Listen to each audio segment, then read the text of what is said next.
各位新老会友们，大家好，我是慧慧。我跟你说啊，咱们每个人身体里都住着一头小野兽。这头小野兽呢，平时可能挺温顺的，但饿了的时候，它就得吃东西；渴了的时候，它就得喝水；累了的时候，它就得睡觉。这些都是它的本能，但它还有一种本能，就是繁衍后代的冲动。这种冲动有时候会表现得特别强烈，甚至有点不听话，到处乱窜，让你感觉特别痒，特别难受。很多人呢，一看到这头小野兽不听话了，就想拿鞭子抽它，想把它关进笼子里。结果呢，越抽越凶，越关越暴躁。今天咱们就来研究研究这头身体里的小野兽，也就是我们常说的性冲动或者性需求，到底应该怎么跟它和平共处，而不是把它逼成一个让你不得安宁的心魔。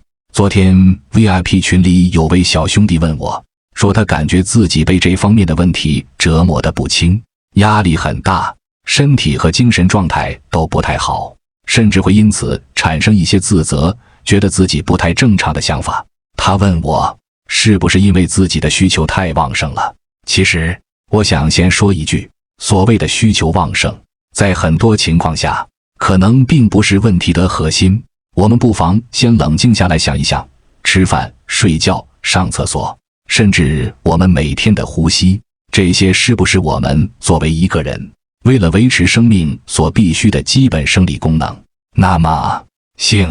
从本质上来看，它和这些生理功能又有多大的区别呢？它不也是自然规律赋予我们，让我们这个物种能够延续下去的一种本能设定吗？它就像是我们出厂时就自带的硬件配置，和我们的四肢、五脏六腑一样，是我们身体的一部分。我们通常不会因为自己今天多上了几次厕所而感到羞愧，也不会因为晚上睡得特别沉而觉得自己有什么问题，更不会因为呼吸的深一些就鄙视自己，因为我们知道这些都是正常的生理现象，是我们活着的一部分。但为什么偏偏到了性这个问题上，很多人就开始感到困扰、纠结，甚至自我否定了呢？我认为问题的根源往往不在于性本身，而在于我们那个被各种外部信息、社会观念、道德标准以及个人想象所充斥的大脑。你看，吃饭、睡觉这些生理需求，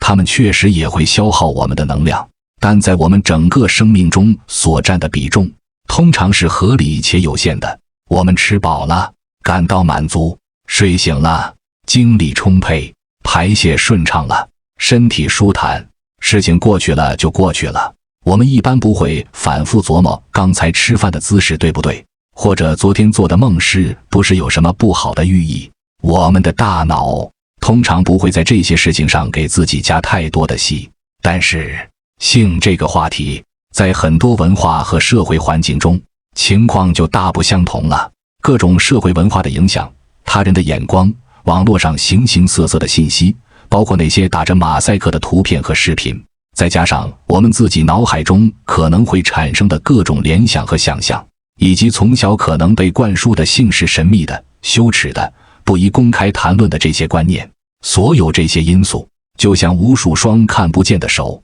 在我们的大脑中把性这件事的敏感度和重要性无限放大了。它在我们生命中的实际比重被人为地，甚至可以说是病态的吹成了一个巨大的气球。原本它可能只是我们身体众多生理需求中的一个，其能量消耗和所应占据的注意力份额可能并不比其他日常生理活动多多少。但结果呢？因为我们的大脑对它进行了过度的联想、过度的评判、过度的自我否定，以及随之而来的内疚和自责，它反而成了我们生活中的一个挥之不去的困扰，甚至演变成了某些人眼中的心魔。我们投入在琢磨它、对抗它、压抑它，甚至在幻想中体验它，然后在悔恨中消耗的生命能量，也就是我们的注意力、心气神和宝贵的精力，远远超过了它作为一个身体本能应该占有的合理份额。不妨静下心来想一想，我们一天当中有多少时间，脑海中会不自觉地浮现出与性相关的念头？当我们看到一些可能引发联想的画面或信息时，内心是不是会立刻产生一些波动，然后开始不受控制的想象，或者反过来强迫自己不去想，结果越不想反而越想，紧接着是不是又会开始评判自己，觉得自己怎么又这样了，然后情绪低落，对其他事情也提不起兴趣。这可能才是很多性困扰的核心所在，不是性本身在折磨我们，而是我们那个被各种外部信息、内在观念、社会标准搅得不得安宁的头脑，是我们那个在种种规训之下活得小心翼翼、充满矛盾和纠结的自我认知。它把一个正常的生理功能通过不断的解读、放大和扭曲，变成了一个让我们痛苦不堪、持续消耗我们生命能量的心魔。从某种意义上说，是我们自己，或者更准确地说，是我们那个不受控制的习惯性思考的大脑在给我们的人生制造不必要的障碍。那么，如果我们想从这种困扰中解脱出来，想把那些被错误放大的能量重新收回到自己手中，应该怎么办呢？仅仅依靠所谓的戒色或者强行压制吗？我个人认为，这种思路可能从一开始就走偏了。你可以试想一下，如果有人说我要戒掉吃饭，这听起来是不是有点不合常理？我们身体的自然需求是生命延续的基础，如果我们选择与这些自然需求进行对抗，与生理规律进行对抗，你觉得最终能取得真正的胜利吗？就算依靠强大的意志力，或者通过转移注意力、念诵经文等方式，暂时把某种欲望压下去了，那也往往只是暂时的。就像弹簧一样，你压得越狠，它反弹起来可能就越猛烈，到时候可能会导致更严重的失控或心理失衡。我见过不少年轻人，因为错误的理解和处理这类问题，把自己逼到了非常困难的境地，最终要么导致身心俱疲，要么就以更极端的方式爆发出来。所以，我个人不建议大家把焦点放在戒这个字上，因为当你越是把某个东西视为洪水猛兽而去拼命堵截的时候，它在你心里的分量反而会变得越重，你的注意力也越容易被它牵着鼻子走，形成一种恶性循环。那究竟应该怎么办呢？我个人认为，更有效的方法可能在于提升我们的觉察力和专注力管理。具体来说，就是当你的觉察力捕捉到，也就是当你猛然意识到自己的脑海里又开始不受控制地浮现出那些与性相关的念头、画面或想法时，或者当你感觉到身体因为这些念头而升起某些情绪，比如冲动、兴奋、焦虑、羞耻、内疚等等，这个时候你要做的不是立刻跟着这些念头和情绪跑，也不是立刻开始与之对抗和搏斗，更不是马上开始评判自己，我怎么又这样了，我真差劲，而是试着跳出来，像一个冷静的旁观者一样，或者像在看一部电影一样，就那么安安静静的，不带任何预设的好恶，不带任何道德的评判，只是单纯的看着你脑海里那些念头来了又去，看着你身体里那些情绪升起又回落。比如说，当你脑子里突然冒出一个让你感到兴奋的画面，或者一个让你产生自责的想法时，先不要急着认同它或者排斥它，你可以试着在心里对自己说一句，类似于我看到了，这个念头又来了，或者身体现在有这样的感觉了，我知道了，就仅仅是这样，像观察马路上一辆驶过的汽车一样，看到了，知道了，然后呢？然后就没有然后了，汽车开过去了就开过去了，你通常不会揪着那辆已经开远的车不放，对吗？念头也是类似的，它本质上只是一个念头，一个生灭无常的心理现象，它并不等同于你这个人本身，是你对它的认同，是你相信了它，是你跟着它跑，是你主动给它注入了你的注意力，它才变得仿佛很有力量，才能搅动你的情绪，消耗你的能量。如果你学会了不轻易去搭理它，不给它过多的能量，它自己待一会儿，感觉没意思了，可能就像一阵风一样，自然就消散了。这就是我所说的跳出头脑的固有模式。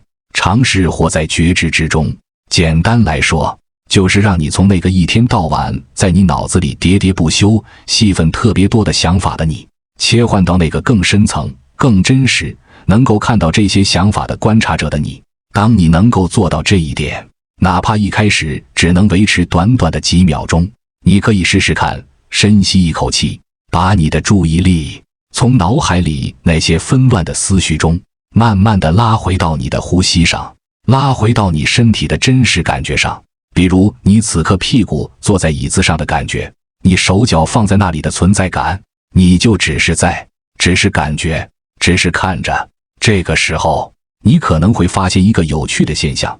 那些刚才还让你感觉非常抓狂的念头，那些让你汹涌澎湃的情绪，好像突然之间就没那么真实了，也没那么强大了。他们可能还在那里，但你和他们之间仿佛拉开了一段安全的距离。你不再是那个被海浪卷走的溺水者，你变成了站在岸边看着潮起潮落的那个清醒的人。这可能就是一种最根本的转化，它不是依靠意志力去硬生生的压制，也不是用一种欲望去替代另一种欲望，而是用觉知的光芒去照亮那些原本在无意识状态下操控着你的念头和情绪。当光照进来了，那些盘踞在黑暗中的东西自然就会慢慢退散。当你持续地练习这种只是看着，不与之对抗，单纯观察的内在功夫，你会逐渐发现一些积极的改变。第一，你脑海里那些关于性的、纷乱的、不必要的联想和自我评判，会因为你不再持续地给他们喂食你的注意力而逐渐减少，他们的力量会慢慢削弱。第二，你会越来越能够平静地接纳自己身体自然的性需求，就像接纳饿了要吃饭，困了要睡觉一样。它不再是一个需要被特殊对待、被过度解读、被道德绑架的敏感问题，它只是你身体发出的一个信号，一个正常的生理功能。它来了，你感受到了，你知道了。至于如何回应这个信号，是选择满足它，还是暂时把它放在一边去做更重要的事情，这将是你在一个更清醒、更自主的状态下做出的选择，而不是被它牵着鼻子走。第三，你可能会发现，对于一个真正头脑清醒、内心有定力的人来说，性在他整个生命中所占的比重和引发的困扰，其实可以变得非常小，小到可能真的不如你每天思考吃什么、穿什么花的心思多。你看那些真正专注于自己事业、有深度内在修为的人，他们并非没有性欲，他们也是正常的生理人，但他们通常不会被这方面的问题过度困扰，不会因此而魂不守舍，浪费宝贵的生命能量，因为他们的头脑相对比较干净，没有那么多不必要的精神内耗，他们的能量更多的投入到了创造价值、提升自我和体验更广阔的人生上。所以，各位男女同胞们，如果你们也正被类似的困扰所折磨，不妨试着换一个角度来看待这个问题。很多时候，困扰我们的可能并非是那点生理本能本身，而是我们那颗不肯安静下来，总在无事生非、拼命给自己加戏的心，或者说是我们那个被各种信息和观念过度激活的头脑，是我们对头脑中那些念头的盲目认同。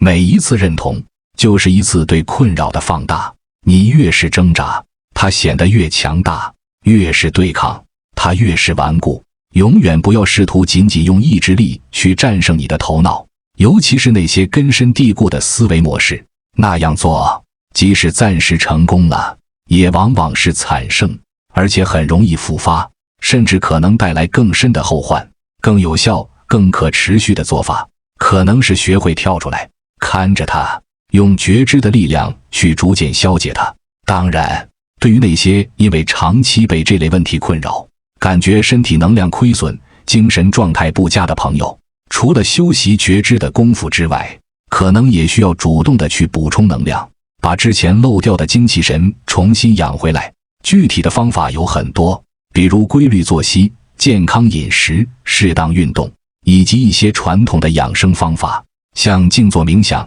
八段锦等等，这些都有助于我们疏通经络、调和气血、凝聚能量。当身体的底子厚实了，能量充足了，我们自然就不容易被那些杂念和欲望轻易带偏，我们的定力也会随之增强。但无论如何，补充能量是辅助，核心的关键依然在于那个觉知的功夫。随时随地，只要你意识到自己又掉进了那个关于性的思维陷阱里，立刻马上尝试用你的觉知把自己拎出来，看着它，深呼吸，把注意力带回到你的身体和当下，然后该做什么就去做什么。一次不行就2次，2次不行就100次，这本身就是一种修行，也是我们从各种内心泥潭中逐渐爬出来的唯一正道。当你能够真正做到，让你的头脑不再对性这件事进行无休止的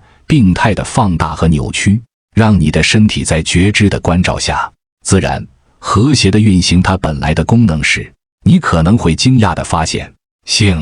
它可以像呼吸一样自然，一样会被你平静地接纳，它会在你的生命中占据一个极其微小但却非常合理的位置，不再有那么多的对错是非，不再有那么多的内疚羞耻，不再有那些纷乱的联想和无谓的自我攻击。到那时，你才算是真正从这个困扰中解脱了出来，你才能把那些被白白消耗掉的宝贵生命能量重新收回到自己手里，去创造你想要的生活，去成为那个你想成为的更强大更自由的自己。最后，慧哥想问你们一句，真正折磨你的到底是那一点点生理本能，还是你那颗不肯安静下来，总在无事生非，拼命给自己加戏的心呢？想明白了，欢迎在评论区告诉我你的答案，或者你打算接下来怎么做。别光听不做，行动起来，才能看到改变。觉得今天的内容对你有所启发，